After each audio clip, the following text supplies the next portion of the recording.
Introduction. Pinky, look at this eucalyptus tree. It is so tall. You are right, Didi. But do you know that in such tall trees, all nutrients are travelled by diffusion and active transport like small trees?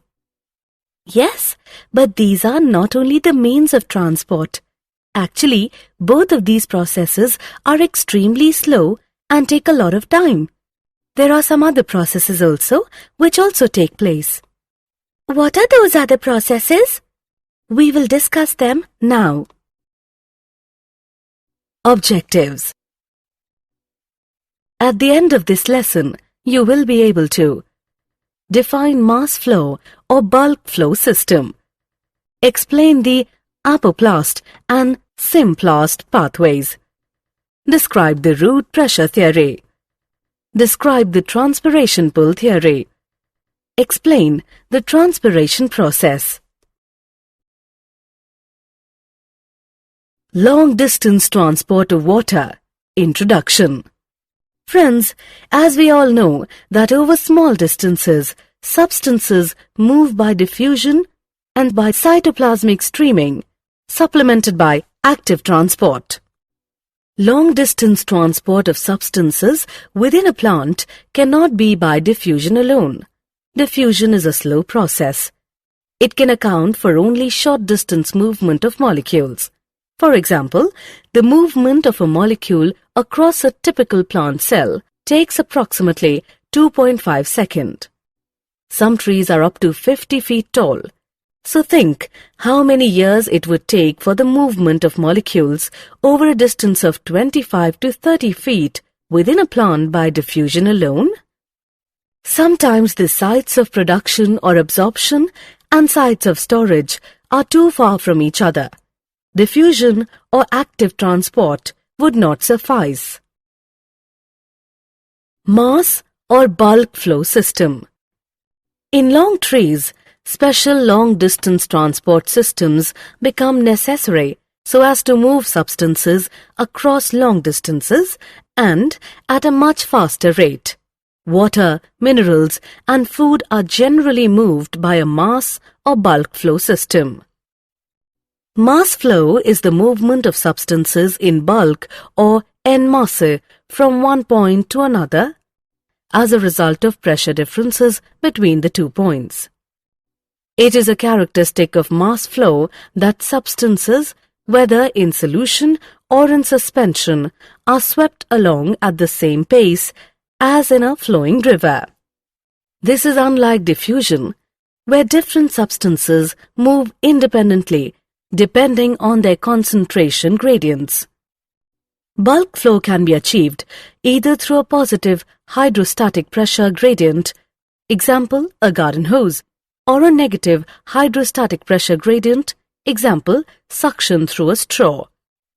The bulk movement of substances through the conducting or vascular tissues of plants is called translocation. The higher plants have highly specialized vascular tissues, xylem and phloem. Xylem is associated with translocation of mainly water, mineral salts, some organic nitrogen and hormones from roots to the aerial parts of the plants.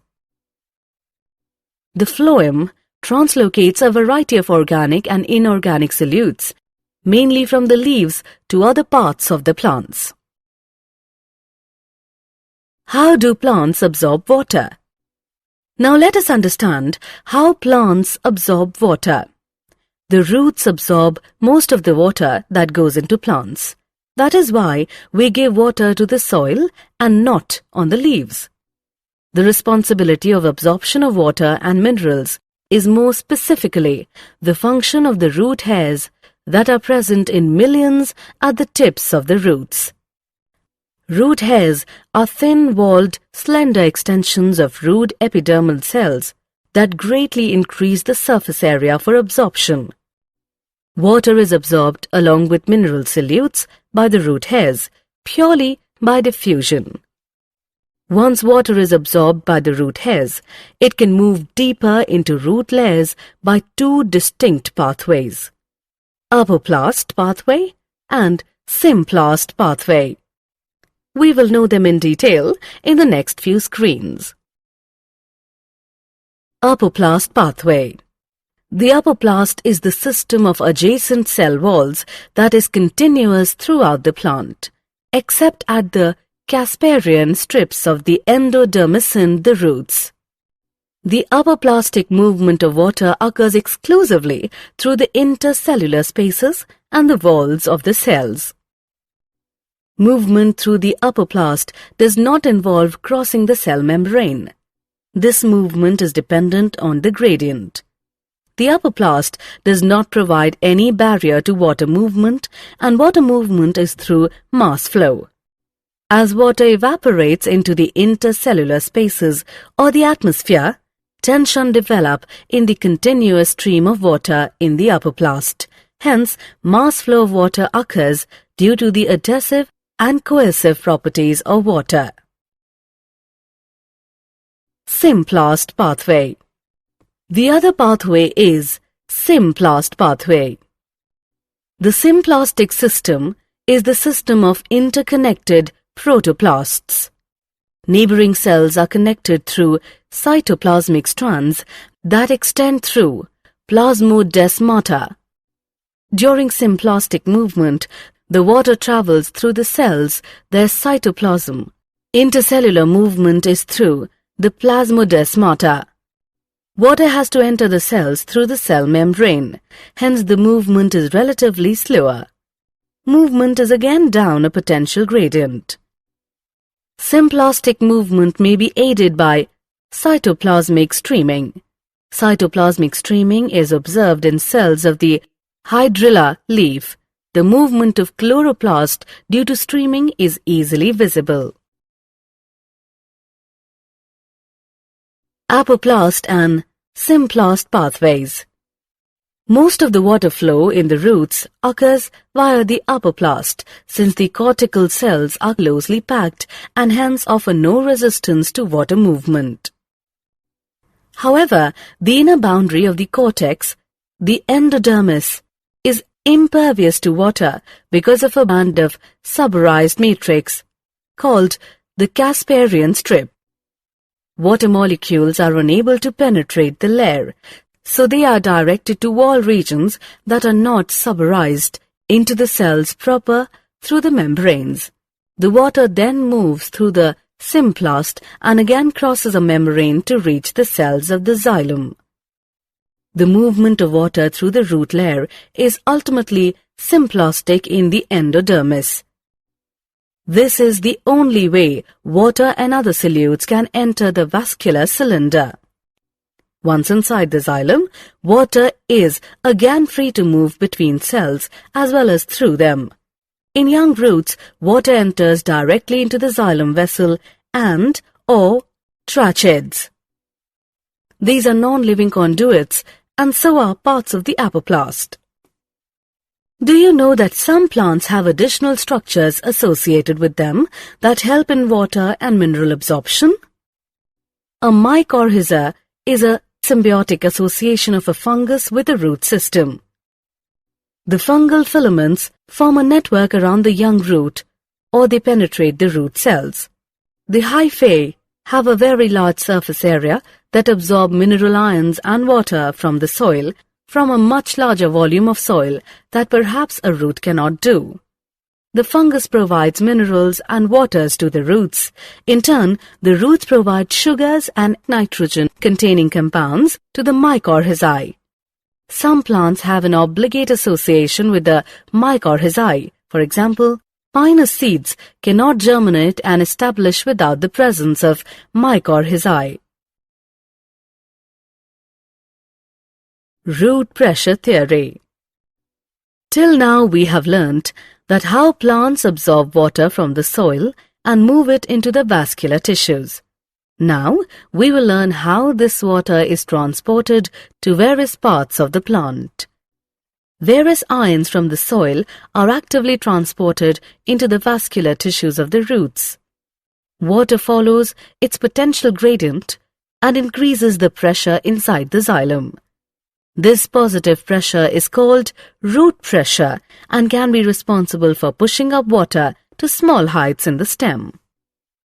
Effects of root pressure is observable at night and early morning when evaporation is low and excess water collects in the form of droplets around special openings of veins near the tip of grass blades and leaves of many herbaceous plants. Such water loss in its liquid phase is known as guttation. The greatest contribution of root pressure may be to re-establish the continuous chains of water molecules in the xylem, which often break under the enormous tensions created by transpiration. Root pressure does not account for the majority of water transport. Most plants meet their need by transpiratory pull. Transpiration pull theory. In transpiration pull theory, most researchers agree that water is mainly pulled through the plant and that the driving force for this process is transpiration from the leaves.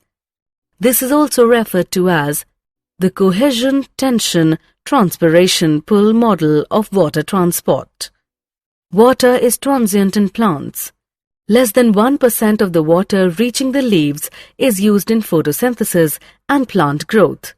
Most of it is lost through the stomata in the leaves. The water loss is known as transpiration.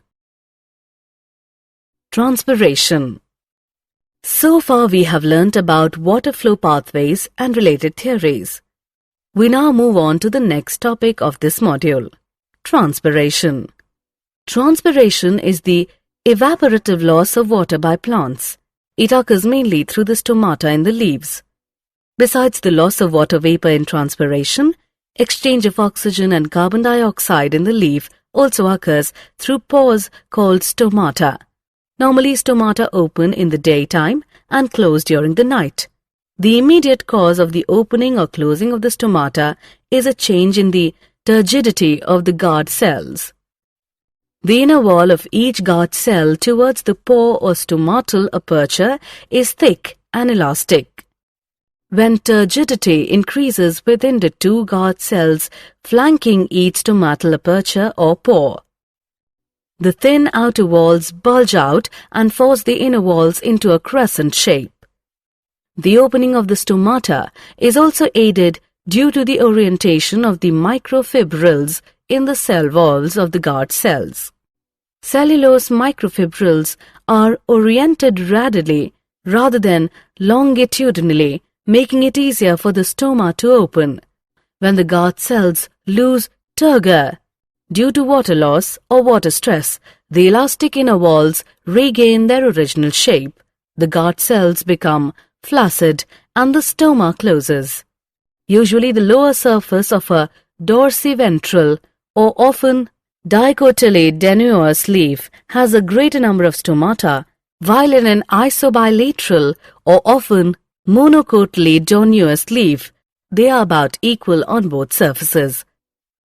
Transpiration is affected by several external factors like temperature, light, humidity, wind speed.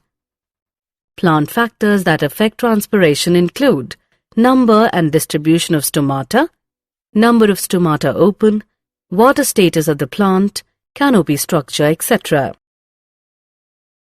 Do you know that the transpiration-driven ascent of the xylem sap depends mainly on some physical properties of water? These are cohesion, adhesion, and surface tension.